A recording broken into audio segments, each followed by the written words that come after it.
leap of faith. This is the way. Truth is, I am Iron Man.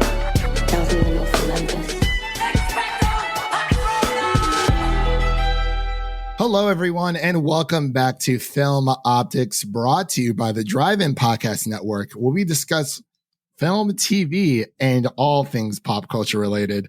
I'm your host, Christian, and I'm joined by the man himself, Devin, and a special guest. But before we get into that really quick, in this episode, we are going to be reviewing Space Jam: A New Legacy.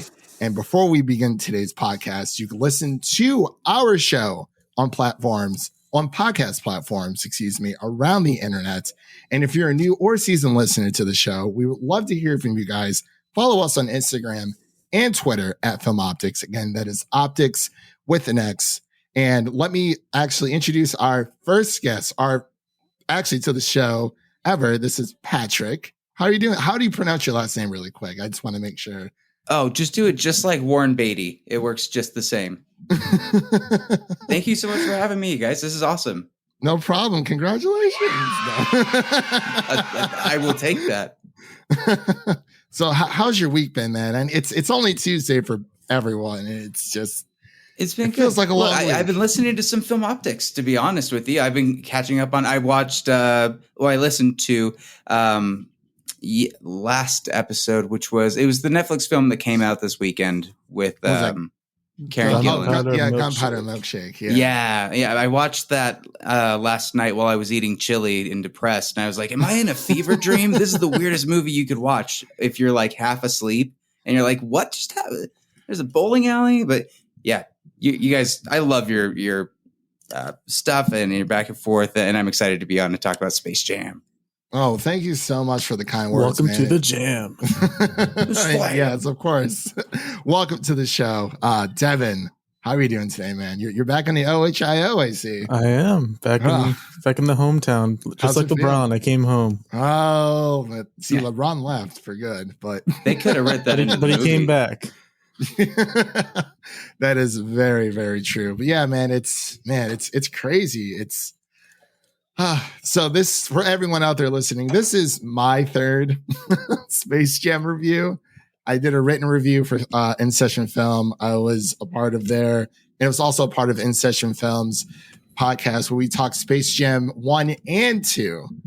But I'm back here today. And you must have it memorized by now.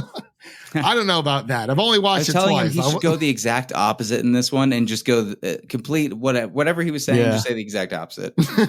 Just give 3 complete different reviews and just confuse the heck out of everyone and be like, this guy's crazy. But yes, we are back talking about more Space Jam. I'm pretty sure there's things I haven't said already that I haven't said, but it is what it is. But anyway, without further ado, let's get into our Space Jam review right after this. I need to assemble an elite team. You need a dream team. I'll take it from here. Sam, shoot the ball. Let's try that again, shall we? We'll get your son back. I promise. What's happening? All right, and we are back in our Space Jam: A New Legacy review, and the synopsis is as followed. A rogue artificial intelligence kidnapped I'm sorry. Every single time I hear that intro that I did, I was like, it's like, Sam, shoot the ball. I'm like, okay, it's hokey, but I don't know. I just crack up every time.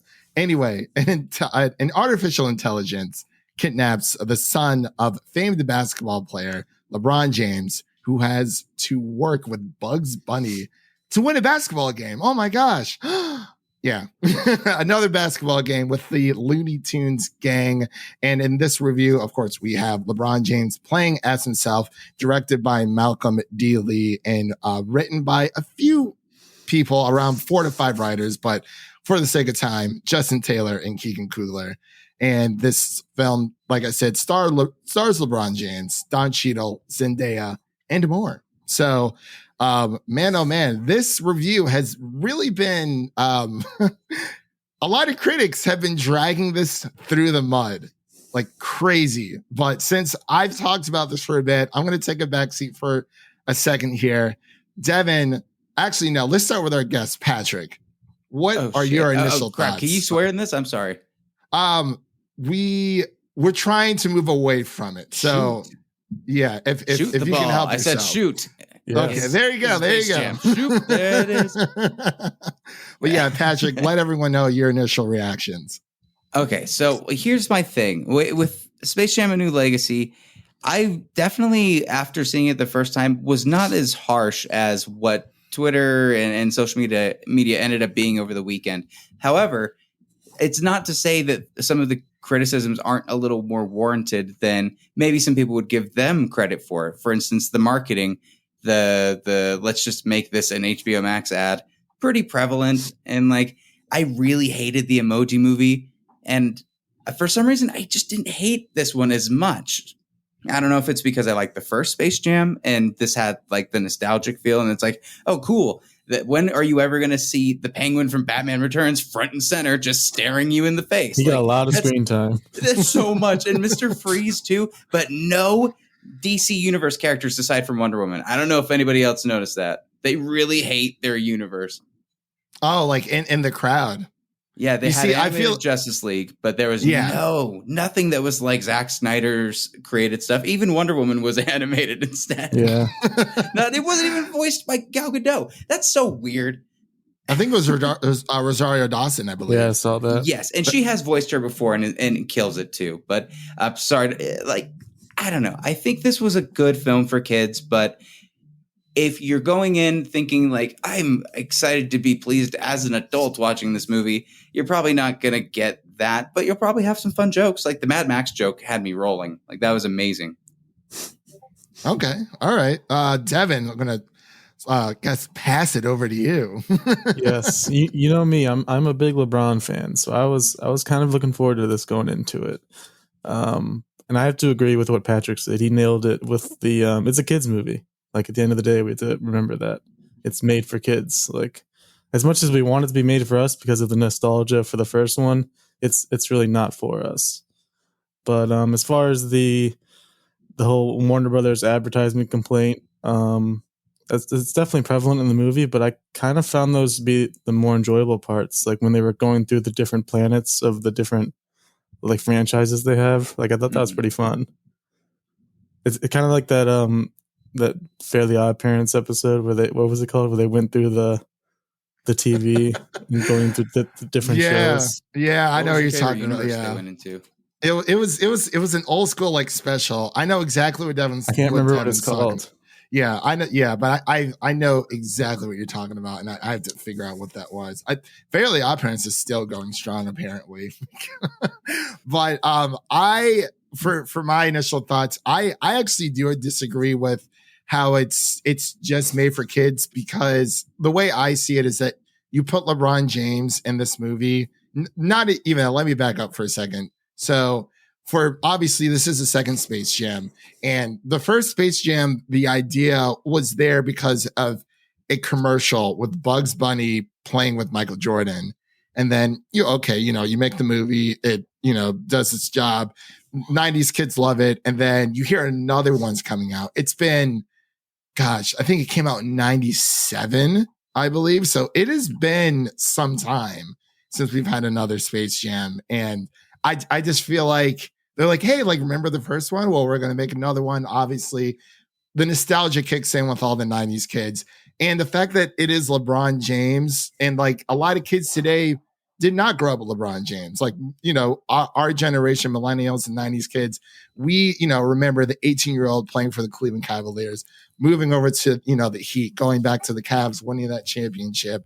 And then, now he is assumingly, finishing the rest of his career out with the Lakers. But that's just how I viewed it, because I feel like, yes, it is a kids movie, but I feel like it is still targeted towards us, not just for nostalgia, because we know who LeBron James is. We didn't grow up with Michael Jordan, but we knew who Michael Jordan was. But it's kind of, it's weird, because with Michael Jordan in the first one, he was kind of in between careers and whatnot. And then him coming back, to play basketball. And after his, I guess you can call not so great minor league baseball career, to honor his father. But I do understand that, yes, it is for kids, but I don't think it's just marketed towards kids for that reason. But that's just my 2 cents on it. Like, I don't know. It's just weird, but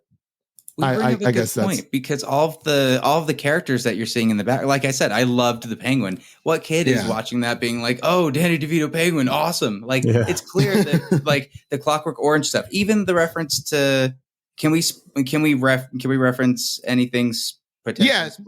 Well, let's let's have asked all of this stuff before. No, you're totally fine. Starstruck. It's like no, you're totally fine because we usually do like a non-spoiler section, so we'll get into it here in a second. A world in black and white. Yeah, I don't think any kid will understand. Like that whole thing. Exactly. Mad Max. There's no way they'll get that. That was only for Harry Potter, maybe. But Harry Potter for sure, they'll get that, and that's why they were also cartoons when that one was it just a lot of it felt like corporate synergy, and maybe that's the thing that rubs people the wrong way. It's like this just feels like you're trying really hard to market something to me, and I don't know. Don't do that, and maybe let LeBron have more than one take. Yeah, seriously. He's a busy man. I know he was decent in Trainwreck. He was. Maybe they were like, go for a little bit, but this one he was like, I said we're done, and then just went to the next scene. He's a very busy man. He was one take and he's done.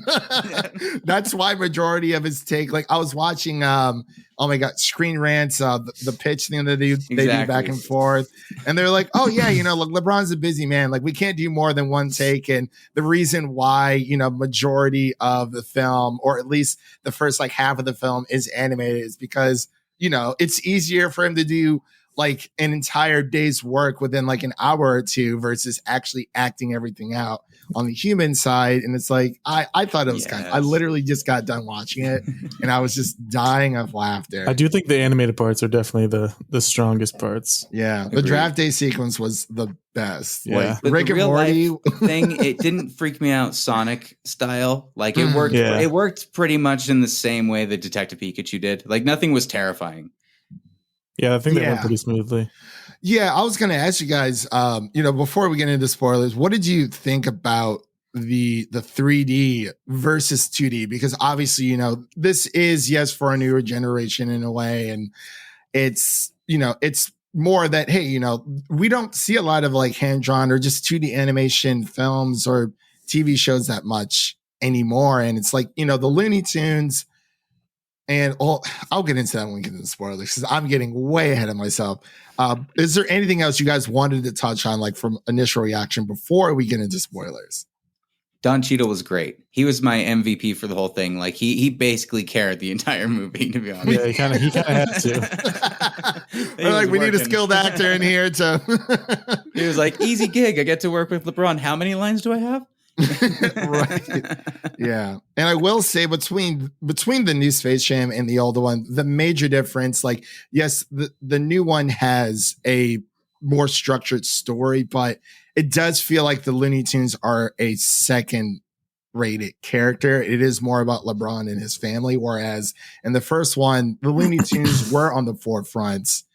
And it just, everyone else kind of came after. So it's definitely more of a I guess, LeBron movie than it is a Looney Tunes movie. But I watched these for the Looney Tunes. But another question is like, how many kids out there even know who the Looney Tunes are? Are they really paying attention to those older IPs that Warner Brothers has been sitting on for ages? They bring out the Looney Tunes every so often. I think there's a few new shows on HBO Max. And when we were talking with In Session Film, I had said that I think all 31 seasons of Looney Tunes is on HBO Max, which is insane. I didn't realize there was that many. Like I knew there was a lot, but I was like, mother of God, like 31, like that is a lot. Yeah. But like, it's just, I guess it's weird. It is a mixed bag of just emotions, nostalgia, the commercialing, and it's just crazy altogether. But Devin, anything else you wanted to say before we dive on into spoilers? Let's get into spoilers. All right, ladies and gentlemen. That is your first I spoiler love that warning. sound effect. Again, this is your second spoiler warning here on the Film Optix podcast. So if you haven't seen Space Jam by now, I mean, this is going to be dropping on literally a week before, after the movie comes out. Box office wise, it's been, I guess, quote unquote, killing Black Widow in its second weekend, but we'll get into that in a bit. But again, if you haven't seen it yet, turn back, go watch it, come back and listen to the rest of the show. But I wanted to turn it back over to Patrick. So, man, oh man, this this movie, when it comes to the cameos and just the overall jokes, like how did you feel how they handled the humor of this movie? It was weird. Like they picked some weird IP to put front and center, right? Like regardless of what they were doing with the Iron Giant and like when they actually went into the worlds, which I want to know which worlds were your guys' favorites. I think that honestly, the Mr. Freeze in the bathrobe, just like standing right next to him, like, yeah. Or what were I think the flying monkeys were just hanging around somewhere. Yeah. All the characters that were courtside were very strange looking. Very strange and very old. It's like, who is this movie for? There's just choices that you would think maybe like for if someone was in a meeting with a lot of people and we're like, let's make this for both kids and adults. And they wrote down stuff. That's kind of what this is, where there wasn't really an attention to like, how do we make this feel like more for it, but let's just put in adult and kid things. Then it's for adults and kids. Does that make sense? Yeah, it really does. Because it's like you said, who is the movie for? It is. There's so many references. Like I saw the Animaniacs for like a hot second. I think they were like, it would have been so cool to show up.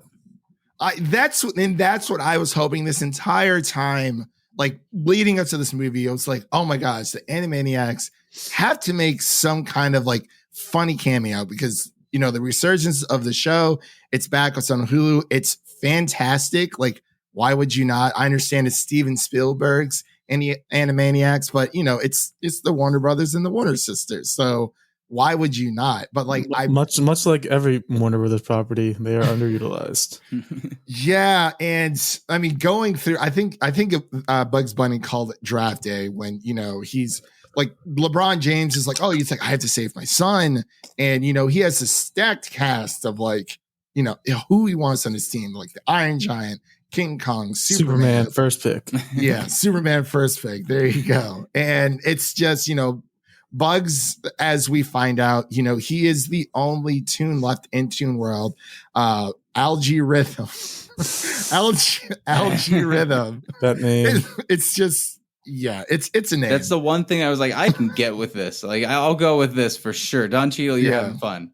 Exactly. He was definitely having fun. He was probably the most animated villain since I remember from Looney Tunes Back in Action with Steve Martin playing the villain. Like, obviously it was so over the top, but he was having a great time. And that's what Don Cheadle kind of like resembled for me. It's like, he's here, he's having a ball, and he's just giving it his all.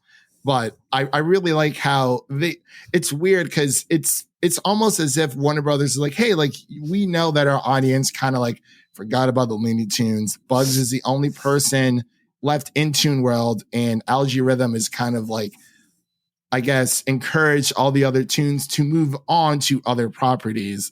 And I do agree with Devin, like the draft day sequence when, they're going to each world, you had Daffy Duck and Porky Pig and, DC World and Lola Bunny and, Themyscira and Tasmanian Devil was with Rick and Morty, which was, did not really expect that whatsoever. Right. Absolutely loved it. But to answer your to answer your question, Patrick, I probably would say I think the Themyscira, between Themyscira and Game of Thrones, those are like my two favorites. But of course, Game of Thrones. Foghorn Leghorn. I don't know, but like, also winter's coming. I'll say winter is coming. It was a quick little cameo, but it's like there's so many. But I loved how Lola just got her own like trial sequence. And I really like that they added Zendaya in to give it some flavor. Yeah. But Patrick, what about you? Oh, do you know, I was thinking like one of the most, and you might not agree with me and probably think that it was emotional, but to me it was kind of an unintentionally hilarious scene. It's towards the end, the Goon Squad, and they basically figured out like LeBron is gonna let everybody be whoever they want, do all the stuff, and they're at a break. And like LeBron is like purposely being like, "Oh, are we the best friends? I love you guys. We're doing things." Blah blah blah. And like Don Cheadle's looking over, really pissed off. And when he brings LeBron's son over and literally like dresses him down like to a level that's pretty like aggressively abusive verbally, and it cuts to LeBron and he's not moved 1 inch. He is all the way across, and he just goes like, he just makes the sternest little like, just, I don't know about that. Like looking at a kid that's about to break something. I don't know, but he does nothing, and it's like, dude, that's your kid. What are you doing? Yeah. It's like he could see something was happening but couldn't hear any of it, so he didn't really want to react. He's just like, that looks pretty rough. I don't know what exactly is happening, but I don't think I like it. It's maybe I was like, you can't do anything else. Come on, like run at him. Be like, don't talk to my kid like that. Anything. Yeah, it's I know it's easy to say LeBron can't act, but it's his performance. But Michael Jordan couldn't either. Yeah, but it's totally But they didn't Michael make Michael Jordan do a lot of stuff. Yeah. Yeah, he was in front of a green screen, and I think what he was given, LeBron it just felt it felt just more, his performance felt more natural. Like, no, like him and like all the other basketball stars, you know, even with Larry Bird, and I mean, got a lot of Bill Murray making a I was actually going to bring that up. I think that's one of the big things this one is missing is like the Bill Murray type character. Oh, we got the Bill Murray type character. We got Michael B. Jordan. Yeah, for 3 seconds. I actually did think that was pretty funny. It was a good joke though. It really was. I was like, oh my gosh. Like, I was wondering, are they going to have a Michael Jordan cameo? I'm like, well, probably not. And then, Sylvester's like, hey, I found Michael Jordan. Maybe he can help us. And then it's just Michael B. Jordan. We couldn't get Michael A. Jordan. We got Michael B. Jordan. I was like, oh my God, that was the funniest. That was probably, that did make me chuckle. And I was like, okay, you did your job, Warner Brothers. Congrats. Yeah, I think this movie could have used like a Bill Murray type to go with like the LeBron straight man to go against that. That's why it works so well. Lil Rel. They were trying to use Lil Rel as that, and he just couldn't really bounce off the other sports announcer that well. It just wasn't working.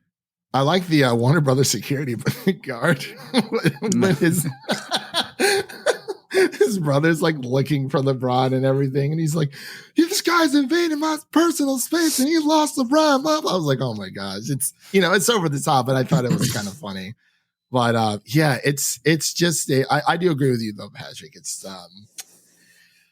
but weirdly, I had fun still. It's still I did. I wasn't like, because I feel like I'm crapping on this, but at the end it was like, but still, it's not harmful. Like, it's not offensive. Yeah, people are trying to say it's like the advertising of Warner Brothers is just, it's so harmful, but I found it pretty harmless at the end. Yeah. Emoji Movie was harmful. Every moment of that. When they went into Pinterest world and Twitter sphere, I was like, I'm going to run out and throw a theater chair in the street. I'm glad I never watched that one. I never watched it either. Saved you the synopsis. It's over. Yeah. I'll watch a Screen Rant video on it, I'm sure. But that'd be great. I bet he's got a good one. Man, oh man. But so I'm trying to figure out for Space Jam: A New Legacy. We've kind of talked about like who's it for, but like I do agree with both of you guys are saying it's not as bad as what critics are giving it, and I didn't. It's still not great by any means. No, like I don't hate it. That's might not even be good. No. I love how we're backtracking and praising at the same time. We're like, it's garbage, but we're okay with it. If people listen to a conversation over in session film, like I had a blast talking about this in the first Space Jam. And I mean, it was 2 hours long, but it didn't really feel like it. It felt long to me. I'm not gonna lie. I felt like it could have been an hour and 30. Like the first 30 minutes. The first 30 were pretty rough. I was waiting for them to until they get animated. Yeah. Yeah. But it's I guess I wanted to ask you guys, do you think this will have more of a resurgence of Looney Tunes fandom in a way. Yeah, I mean, for, obviously that's what they're hoping for. We're going to see so many Tweety Bird cosplays. You have no idea. Next year. Oh, look out. Halloween is going to be crazy. There's going to be new Harley Quinn and then Tweety Bird. And Fear Street. That's all it's going to be. But yeah, it's for this movie. I'm not much of a box office person. I don't normally check the box office. That Devin's more of the, I guess, math whiz when it comes to that stuff, and you know he looks more at the numbers than I do. But I'm surprised that people are like actually crapping on this movie more than I think it really deserves. I mean, like you guys said, it's okay, not great, but I still think that I think not LeBron James. I think Michael Jordan had the better performance because it just felt more natural, even though no, he's not a good actor whatsoever. But it's just like I think it was a scene towards the very beginning when LeBron's outside with his sons. They're playing with the basketball, and LeBron he's like, can't be great without putting in work. And then he just like pauses for a second, and then it's just like a stone cold face the entire time. I'm like, yo, what is this movie right now? The whole movie, except for no, he doesn't. That's a lie. When he starts goofing off, really, when he gets goofy, the movie gets fun. Yeah, and that was like the message of the whole movie that they were trying to portray. Yeah, but they spend so much time not doing it.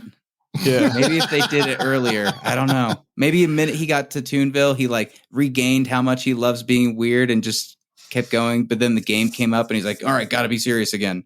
I don't know. Yeah. I did like the conflict between Bugs and LeBron there for a bit because, LeBron wanted to do it his way. And then Bugs is like, oh, you're that kind of king. And it's like, oh, there's a little bit of a tension there, but then they quickly get over it. But I wanted to ask you guys, what did you think of, I guess, since it is Looney Tunes, they didn't start really become more loony until, second half of the game. What did you guys think of Notorious P.I.G. and everything else that kind of wrapped into that was interesting to say the least. I don't really know what to feel about that. I want to know who they he set was it up rapping just to have the meme happen at the end. Yeah. I think that clip came out before. I think Warner Brothers did release that prior to, which I mean, I was kind of bugged by that, and I really don't like when studios start doing that. It's like, oh, okay, it's the first 15 minutes on Twitter or YouTube, and I'm like, I mean, whether you want to see it in theaters or at home, I think you should see it on a bigger screen. Yeah, but not through Snapchat. You mean? Oh man, yeah, I saw that. What is We're it? Still is doing it Quibi? Right? Quibi strikes again. It never dies. Vero's going to show up soon.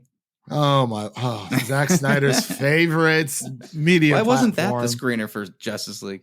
Brought to you by Vero. I mean, it fits the aspect ratio perfectly. The Yes, got him. That was not the whole over reason. that. That's the whole reason they did it, and they never told you. I swear. It's he was like, Vero. yeah, get rid of the black bar so people can really see it. I'm like, bro, I know what 16:9 looks like. And at the end, the studios are like, we can't do that, Zach. We have to put it out on HBO Max. And fine.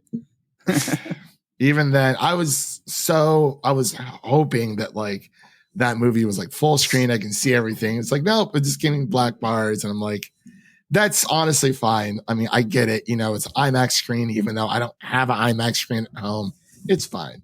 But Patrick, what did you think about, I guess, the second half when it came to, Wile E. Coyote and Notorious P.I.G.?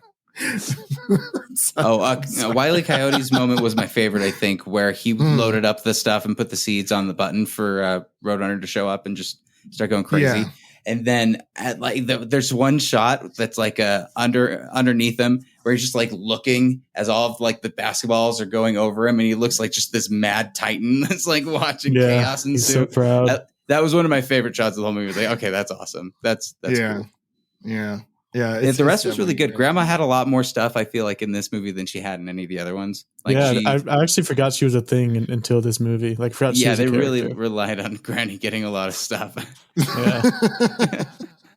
That is true. I was actually going to say my favorite, the world they went to was the Matrix one with Granny.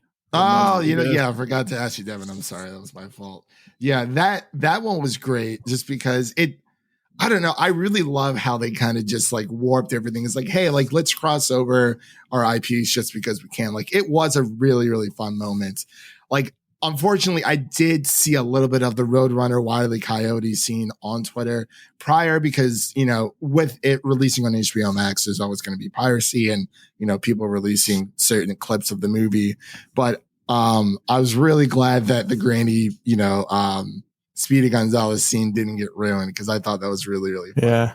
That was great. Great stuff. But was there anything you guys wanted to talk about that I know I've been blabbering here forever and I keep saying I'm done talking about Space Jam and here I am, ranting about Space Jam. But Patrick, anything you wanted to bring up? I mean, I wish there was more. I don't know how much involvement Ryan Coogler had with any of this, but maybe a little more like direct oversight for some of the story elements could have been punched up. Because I think that when you look at it like line by line, the elements with the son and the father is really good. And I think that the whole let's redesign what this is to make it a little bit more video game like, that's a cool new touch that I wasn't expecting this movie to really go into.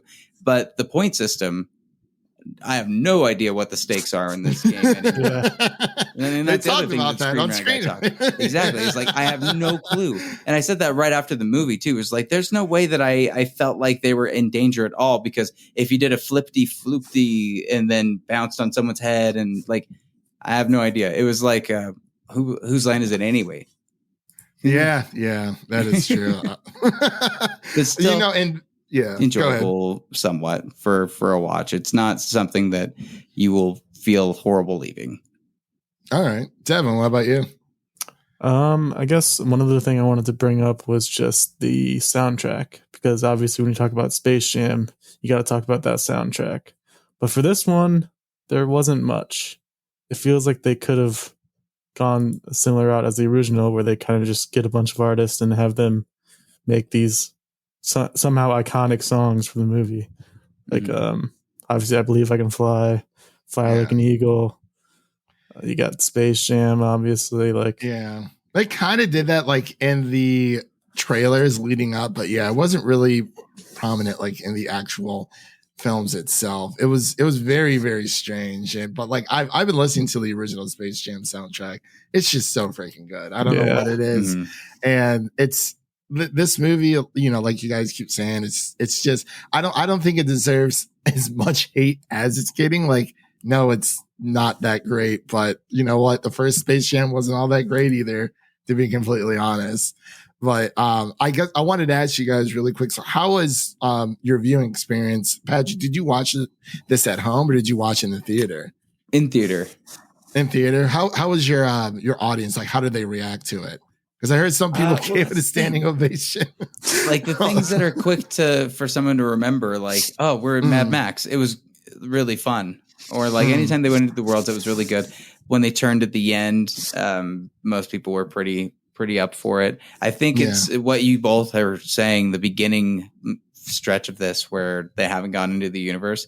I was kind of worried the first 30 minutes. I was like, oh, what are we doing here?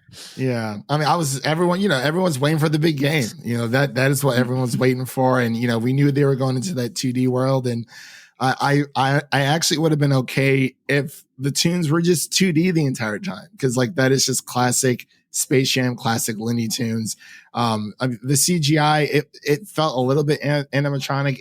They do not look nearly as good 3D. That is just an IP that needs to stay 2D as much as possible because it wasn't like the worst, but like this entire movie went through like some kind of development, just issues, because I believe they had an original, like another director. Yeah, the original director was Justin Lin, and then he went on to do Fast 9. You know what? Maybe this was the right idea. He just took some of the elements that he had from Looney Tunes and put it into Fast and Furious. You know what? That would have been awesome. I want to see that. They go into space. I mean, that is true. They could have had some family in Looney Tunes. They did have all the family elements in Looney Tunes in Space Jam, and then they went to space in Fast 9.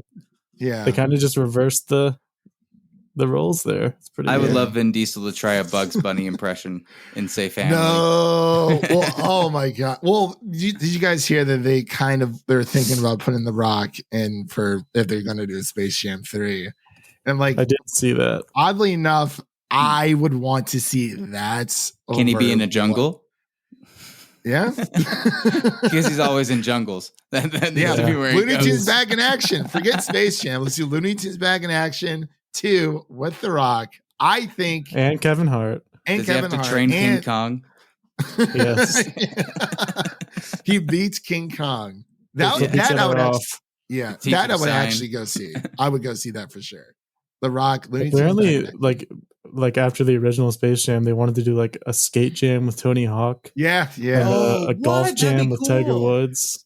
I'd be in for that. In fact, Yeah, that I would've would been do that cool. now if they did that. Yeah. Yeah, well, after because they were talking to Warner Brothers was talking to Tony Hawk about doing like a skate jam because Devin watched that. Devin watched the Mr. Sunday Movies video. I know it for sure. Maybe. No, I just don't saw it know. on IMDb. Oh wow. Anyway, I did watch Mr. Sunday Movies. They covered it over there, and apparently with Tony Hawk, Warner Brothers approached them and said, "Hey, we want to do like a skate jam kind of thing with Looney Tunes." And he said, "Yeah." And then Looney Tunes Back in Action came out, and then that tanked. And then like Tony Hawk never heard from Warner Brothers. They just dropped it all. He's still together. around. He's like, still "Screw you, around, I'll yeah. go make a roller coaster Yeah. Yes. or whatever that Like, ride was." Yeah, I would like to see the Looney Tunes back in just, I don't know, because with like Looney Tunes Back in Action, if they felt more at home because like it was, Burbank, California, like Warner Brothers Studios, and they were, making their own movies, and it was silly and over the top, but like it was just fun. And I mean, Space Jam 2 is fun. I don't know if it has a lot of rewatch. Well, for me, it doesn't, but I know for a lot of theorists and stuff out there, this is probably going to be one of the most paused movies of all time because there's so much like, okay, like who's this character? Who's this character? I saw Dorothy at one point. I was like, oh my God, totally forgot that was Warner Brothers, from the Wizard of Oz. We need a different term for this because Easter eggs are hidden, but these weren't hidden at all. It's like, who's hidden within sometimes they the were crowd? blurry and out of focus.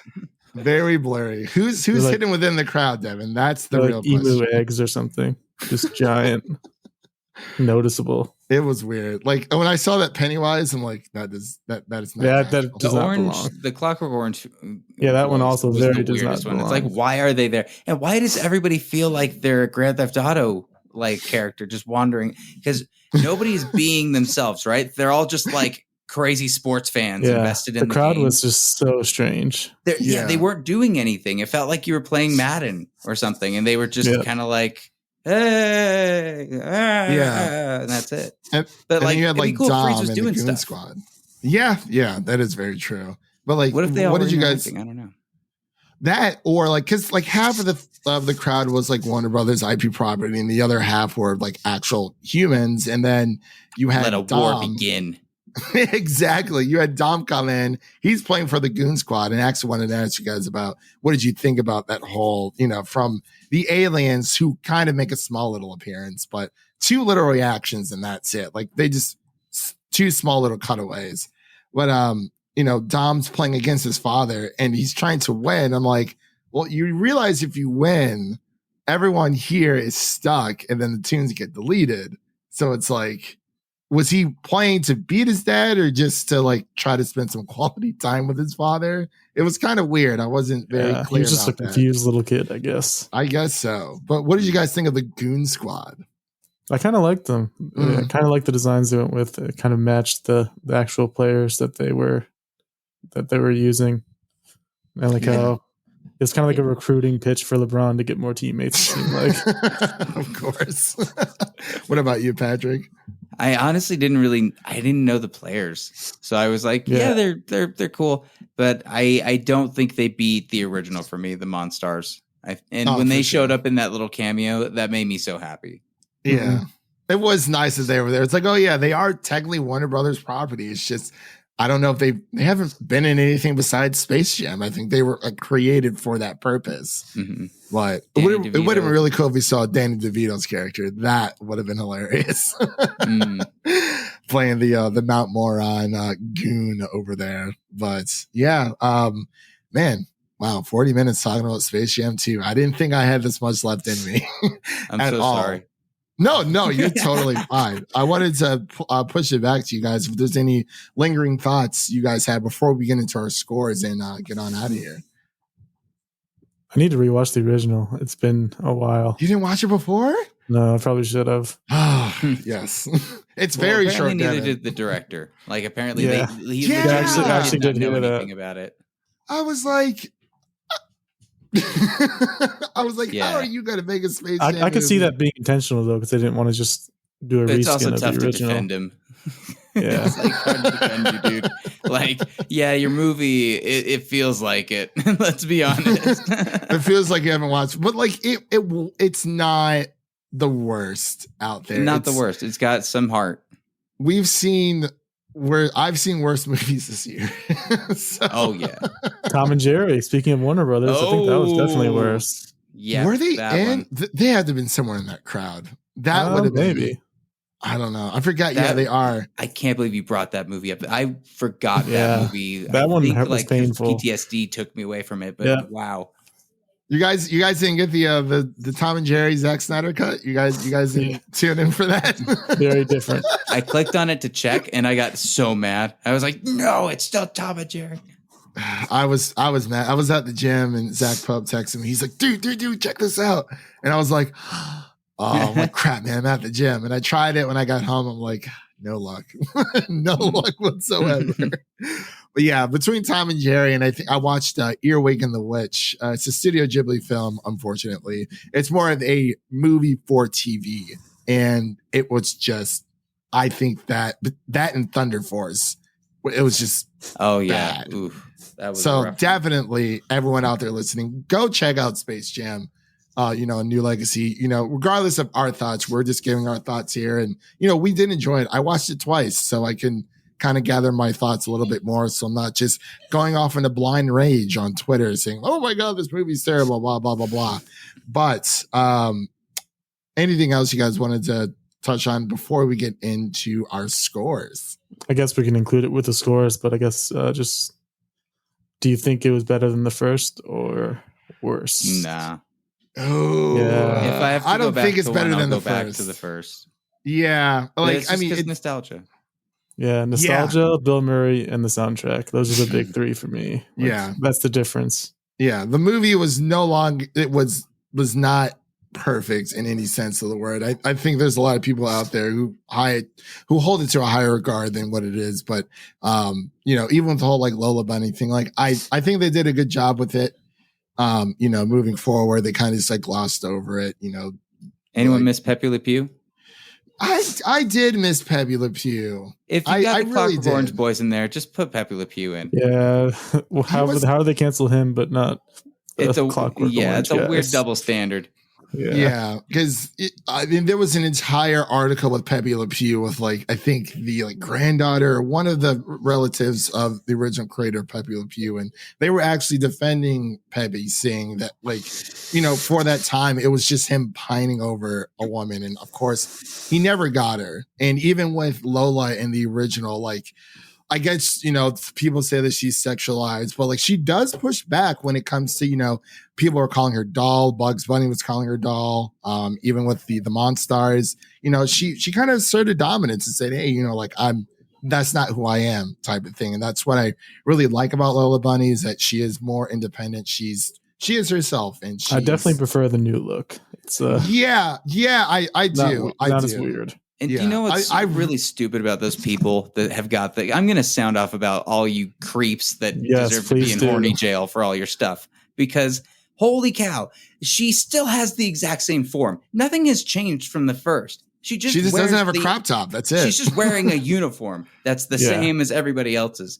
Like Yeah. when I saw her, I was like, what is your guys' deal? Bonk. Go to horny jail. You're They ridiculous. need the bonkiest of bonks. Ugh. Lola Bunny wasn't thick enough, so Don it Cheadle was hotter. interfered. Yes, Don Cheadle was plenty thick. He was even when he was in that Steve Jobs stuff. I was like, "Wow, turtleneck looks good on you, dude." Turtleneck, right? Yeah. Rocking Oh it. my He god. he had quite a repertoire of suits going on. He did. Very He was did. sparkly. stylish. He did. He really did. That silver kind of like, I think it was more of a silver suit, more of like a silver denim type deal. I thought that was pretty sweet.